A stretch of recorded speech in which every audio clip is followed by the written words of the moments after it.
Hey, it's Ramsey Dewey over here in Shanghai, China. Welcome to another edition of Q&A with the Coach. And before I forget, big shout out to the channel sponsor, No-Gi, BJJgear.com, makers of fine rash guards such as this one with these Japanese rat monsters having an MMA fight right there. Go check them out, great stuff. Links in the description down below, as well as my discount code Ramsey10, good for 10% off everything there. On to the question from Fortify, who says, "Hello, Coach. Thanks for the great content. Thank you for watching. Thank you to each and every one of you, man. It boggles my mind every time I log into YouTube and I notice there are more subscribers every day, and I'm like, wow, this is amazing. I am absolutely humbled every time I see that, and every time I get your questions, like you put your faith, your trust in what I'm saying to you, and that means a lot to me. Thank you so much." Anyway, Fortify says, "Can you please give me your opinion on something I've been struggling with for many years now? Do you think it's common to feel fear when challenged by someone, whether on the street or in a bar, etc., even with self-defense training?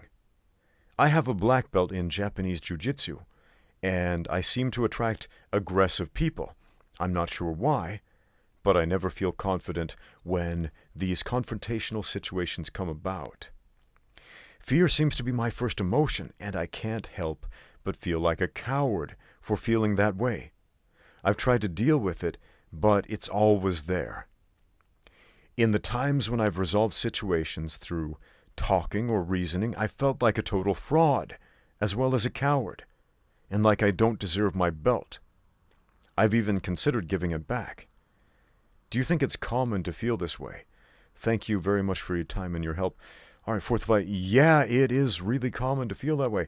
That is your instinct. That's your natural survival instinct, to remove yourself from avoidable danger so you don't get hurt. And that doesn't make you a coward, that makes you smart. If you're able to simply talk your way out of a problem, cool. Man, let me show you this little clip right here.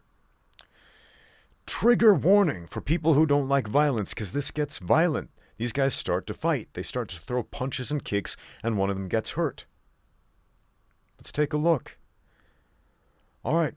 These guys, they start posturing. They're talking. They're saying angry things. At any moment, either of these guys could diffuse the situation. They could say, "You know what? You're right. I'm wrong. Let me make it better." Or he could walk away. But he doesn't. Instead, what do? They start to fight. And these guys clearly both have some training. They're throwing some pretty crisp kicks right there. He goes down, takes a kick to the back of the head, gets back up. He wants his revenge. Again, it could end right now. He could say, "Dude, I'm sorry," or he could sprint out of there. But no, what does he do instead? Boom, hits that other dude. Boom, smacks his head on the ground. He's like, he wants to yell something angry right there, but then he sees he's out. He's bleeding from the mouth. He's doing the fish dance. He's comatose. He's twitching. He's convulsing. Oh, man. The onlookers see this. This lady sprints off. She's scared. And all of this was avoidable. Now that this young man, because of pride, because of ego, because he got his feelings hurt, his little fifis got hurt, so he had to protect his pride. Man, that guy might be dead. He might be doing prison time for murder because his feelings got hurt, because of his pride. Why? Why on earth would you let that be you? If you have the ability, if you have the good conscience to talk your way out of a confrontation, why wouldn't you? You have a black belt in Japanese Jujitsu. What does Jiu-jitsu mean? It's Japanese. It's often translated to mean the gentle art. But as you and I both know, there's nothing gentle about Jiu-jitsu. There's nothing gentle about throwing people on the ground and breaking their arms and their legs and strangling them to death. There's nothing gentle about that. A better translation of Ju in Jiu-jitsu is yielding. Yielding to the force. Think of it this way. There are like 3 levels of dealing with force. right? There's what those young men try to do in the video where a force comes this way, so boom, we butt heads. Force comes the opposite way, boom, boom, and we have an equal and opposite reaction. And then they fight and somebody gets hurt. It's a pretty inefficient use of force. That's not Jiu-jitsu. Not Brazilian Jiu-jitsu, not Japanese Jujitsu, not German Jiu-jitsu, not any type of Jiu-jitsu. They didn't yield to the force. And there's another type where, the force comes this way. Here's the challenge. Here comes the aggressor. And instead of hitting them back, we simply move away. We remove ourselves from it. Right?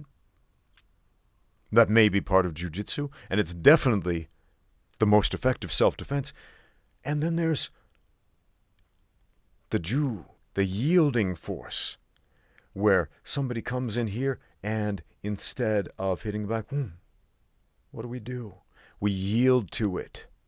So that force goes around us. That force goes right through us. That force doesn't break us because it never hits us.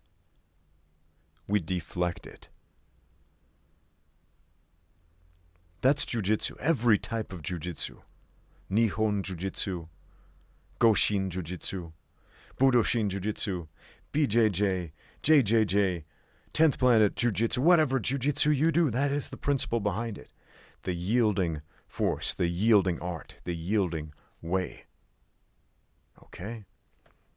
So don't feel bad about using your verbal Jiu-jitsu to end fights before they start. You don't need to give your belt back. You need another stripe on that belt, dude. That's good Jiu-jitsu. Don't feel bad. Anybody out there, any martial artist out there who spends many, many hours, many, many days, many, many years mastering combative techniques, if you don't beat people up in a bar using those combative techniques, if you're the one getting into street fights, more often than not, it's your fault.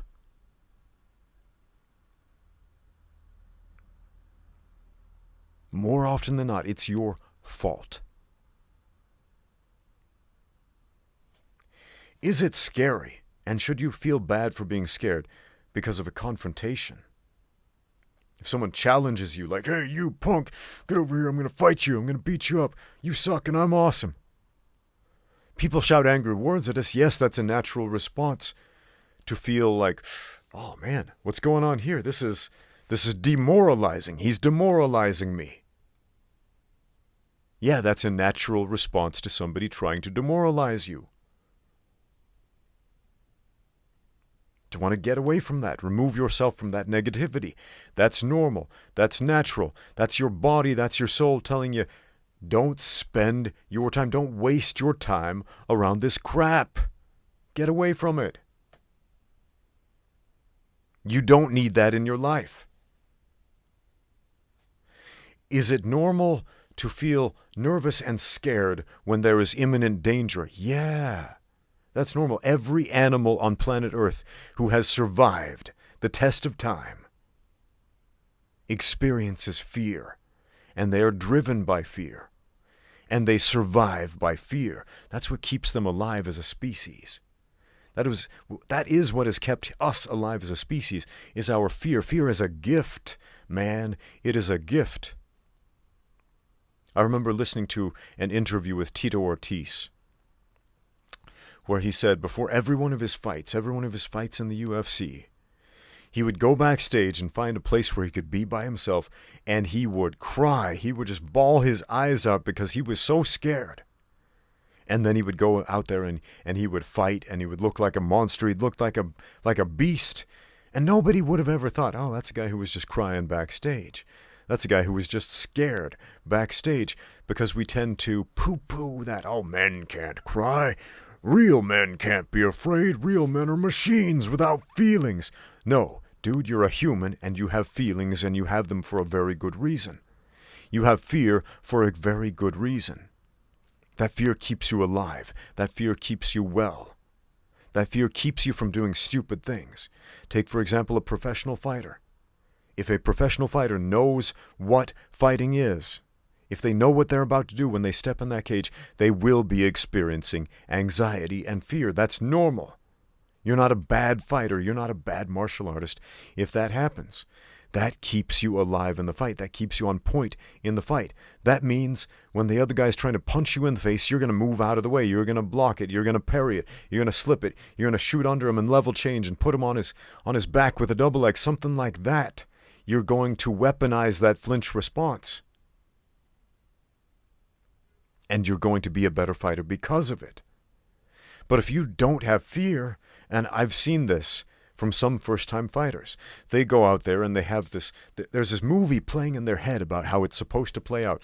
Yeah, I'm going to do this, I'm going to do that. He's going to act this way, he's going to act that way. And then reality does not play out like that.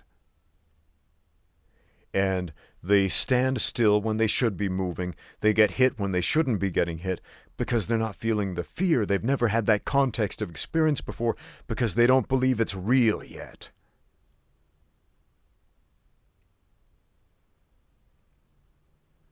You feel fear because you've experienced the effects of violence before. You've trained, you understand how fragile a human body is. You understand how easily you can get screwed up. If somebody bounces your head off the pavement, how easy it is to die. You understand mortality. Man, Miyamoto Musashi, famous Japanese sword fighter, when he said, "The code of the warrior is the resolute acceptance of death." A lot of people misinterpret that, and they think, oh, that's a super badass thing to say. I'm going to put that on a tattoo or something with a flaming skull with snakes crawling out of the eye sockets to make me look tough. Nah, man. What's he saying? Back up a few lines, and what does Musashi say? He says, everybody understands on a cerebral level they're going to die. Like we understand. Yeah, we get it. When we get older, in some distant point in the future, yeah, we're going to die. Probably peacefully in our sleep, right? That's what we hope. Noble women know it. Noble men know it. Kings and priests know it. Peasants know it. Farmers know it. Everybody knows they're going to die, but the code of the warrior is the resolute acceptance of death. We don't just know it, we accept it. We accept that fear. We feel the fear and we accept it. And we understand, I will die. And we embrace death. And we make peace with it. That doesn't mean you won't feel the fear. Of course you will. You don't think Miyamoto Musashi felt fear when people were trying to chop his head off with a Daito katana? In a sword fight, literal mortal combat to the death? It's not fun getting stabbed and slashed and hacked with swords. Now, he was good at what he did. Who knows whether or not his tales were embellished, but people back then got in sword fights, and they got killed, and that's a frightening thing. And I guarantee he experienced fear every single time.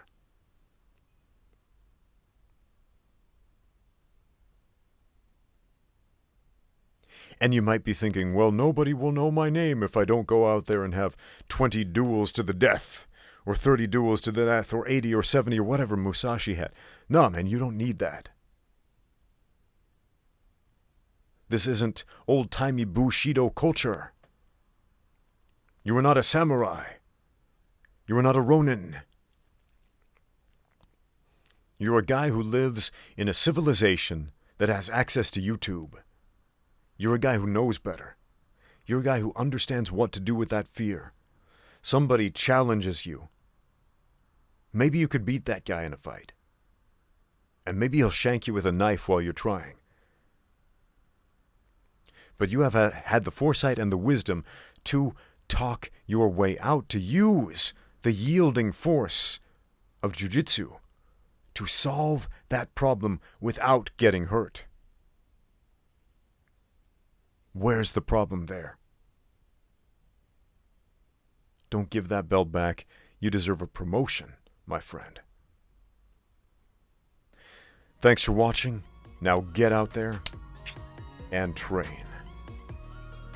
And once again, shout out to NoGiBJJGear.com. Go check them out. Links in the description below.